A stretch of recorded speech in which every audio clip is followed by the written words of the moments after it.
I'm Joe Catalano with an AM Quincy news update for Thursday, June 13th.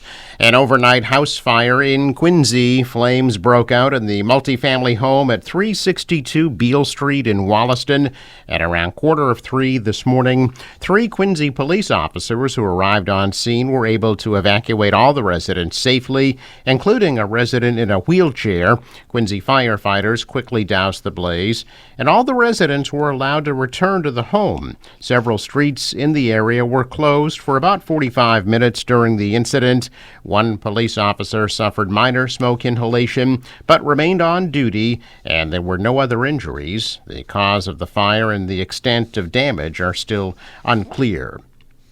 The newly renovated Quincy Welcome Center will hold a grand reopening today. The Welcome Center is on the Hancock Adams Common in Quincy Center and will officially reopen today at 3 p.m., offering new features, including a walkable map of the entire city, a series of digital screens with information about the city's past and present, even a wooden train landscape with a miniature Quincy Center, Quincy Adams, and North Quincy train stations for children to drive. Quincy Tourism Director Dagny Ashley says the new Welcome Center is designed to be accessible and engaging for visitors locally and from afar. The renovation project was supported with a grant from the Massachusetts Office of Travel and Tourism. Officials said they wanted the project completed before the Quincy 400 celebration next year. A silent vigil will be held in Quincy Center this evening, organized by a group called Quincy for a Free Palestine. The grassroots group says they want to honor the victims of the siege in Gaza. The group says they're made up of Quincy residents from diverse backgrounds, including local Jewish and Palestinian Americans who are working to get the Quincy City Council to endorse a ceasefire in Gaza. The vigil is planned from 6 to 7 p.m. in front of Quincy City Hall.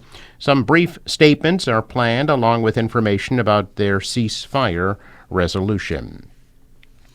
A man suspected in a double stabbing at a home in Brockton that left one person dead and another injured has been arrested in Vermont.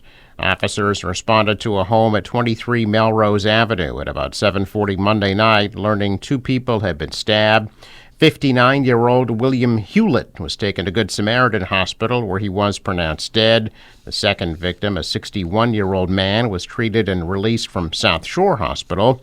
Following a preliminary investigation, state police obtained an arrest warrant for 33-year-old Kevin DiGregorio of Randolph. Vermont State Police and the U.S. Marshals Service found DiGregorio sleeping in a vehicle parked along a roadway in Lunenburg, Vermont, and arrested him yesterday morning. DiGregorio will be arraigned in Brockton District Court on charges including murder when he's extradited back to Massachusetts, and the investigation is still ongoing. The unprofessional conduct of State Police Trooper Michael Proctor has admitted to on the stand in the Karen Reed murder trial, now set to impact another high-profile homicide case he's connected to. The attorney representing Brian Walsh, the Cohasset man accused of killing his wife Anna in early 2023, said he plans to file a motion over possible questionable conduct that names Proctor. Proctor's been on the stand testifying in the Reed trial this week. He is the case officer, the same role he had in the Walsh murder investigation. Proctor's been accused by Reed's defense team of playing a part in an intricate frame job, a claim vehemently denied by Proctor and state prosecutors. Proctor did testify to making several insulting comments about Reed in text messages during the early days of the investigation into John O'Keefe's death. Walsh's defense attorney, Larry Tipton, said that he's not yet concluded there is any investigator bias involving his client, but what he's heard in the Reed case has raised his suspicions. His motion will name Proctor, as well as any other investigator implicated in the Reed case.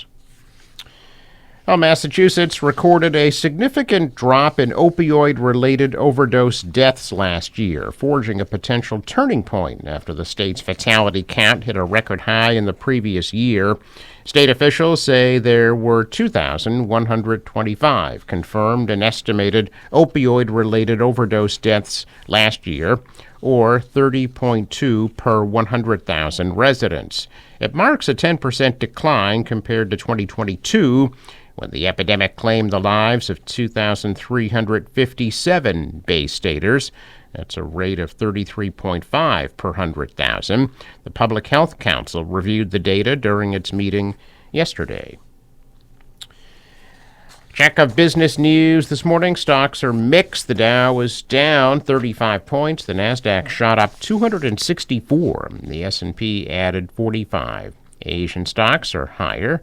The dollar was lower, the euro down, and oil at $78 a barrel. Sports, another win for the Celtics. They beat the Mavericks 106-99 in the NBA Finals, taking a 3-0 lead.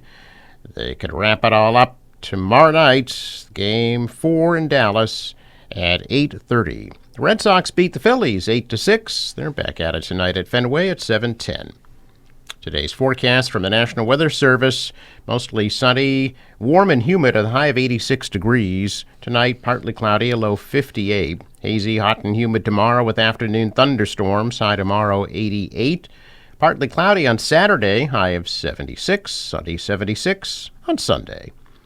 For the boater, waves about a foot. Southwesterly winds 5 to 10 knots become southerly later today at a high tide at 5:42 p.m. Sunrise 5:06 sets at 8:21. I'm Joe Catalano with an AM Quincy news update for Thursday, June 13th.